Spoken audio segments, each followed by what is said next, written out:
If you guys have been following this story, this is 25-year-old Tyra Crosby. Around 5:20 a.m. on Tuesday morning, she was found unalived. This is Stephanie Alexander. She's the one who unalived Tyra Crosby. Stephanie called 911 and said that there was an intruder in her home. But she wasn't an intruder. She was invited over by Stephanie Alexander's husband. And fellas, we know you get these older men out here that are playing these games with these younger women and stuff. They sit up there cheating on their wives or their girlfriends, and they playing these games, playing these mind games with these young women. So she wasn't an intruder. She was invited over. And just like all of us already know in our minds, Tyra's mother, Tanya Hoskins, said that she was lured to that home where she was unalive. Allegedly, she met this man at a club, and she says that Tyra called her as she was being attacked at this home. She says that on a voicemail message that was captured by her daughter's final moment, the daughter tried to call her mom, and it just left a long 8-minute voicemail. And her mother could hear as her daughter was being tortured. She was being tortured for that long 8 minutes. And on that message, she could hear them telling her that they were going to unalive her. Now, she said them. She didn't say just one person. She said them. No, no, no, you're going to kill me. You're going to kill me. I am missing her. She was my sunshine. Tanya Hoskins reflects on the last day she saw her daughter alive. We ate and laughed. Who would have knew that would have been my last time ever seeing my daughter? That was Monday night as the family celebrated Hoskins' birthday. At the end of the night, she kissed her beloved Tyra goodbye. Hours later, Hoskins says she learned from CMPD detectives that her daughter had been killed.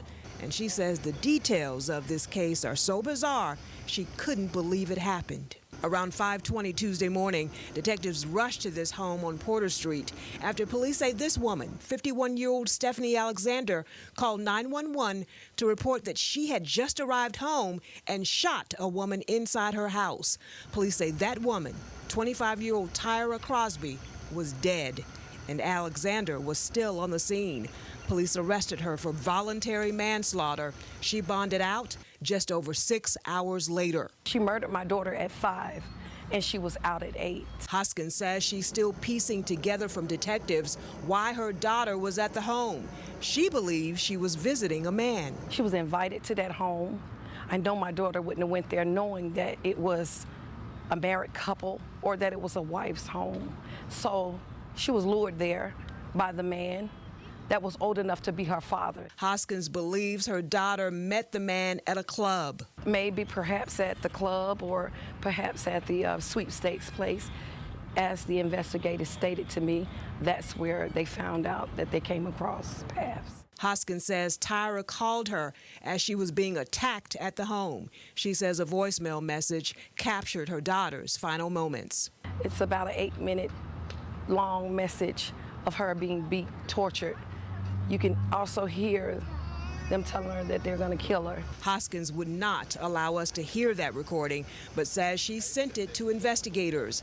Alexander was given a $250,000 bond. Daniel Redford with Charmec FOP believes that's too low. This is an open door policy that we have in Mecklenburg County. So it sends the message to criminals that, hey, I can go out here and I can do something, and I'm going to go to jail and, maybe be able to take a shower and get a sandwich. I'm going to be right back out on the street again because, nothing's going to happen to me. Tyra's family believes the suspect should be charged with murder. I want to see a tougher law on it. It means that human life has no value anymore. Alexander will be back in court next month. The family plans to be there. A candlelight vigil for Crosby will be held Sunday at 7:30 at Camp Green Park. And I've been seeing a lot of comments regarding this case right here all over social media. And there's a lot of people who are victim blaming. Let's not do that, because the man is to blame. He manipulated both these women. He lied to both of them. He invited her over. He had his own selfish desires, and then all of a sudden, this right here happened. He should have protected her, not only his wife, but he should have protected this young lady, because he's the one who caused this whole triangle. He caused it. So stop victim blaming. Pray for her family. Pray for her family. And the charges do need to be upgraded on Stephanie. They really do.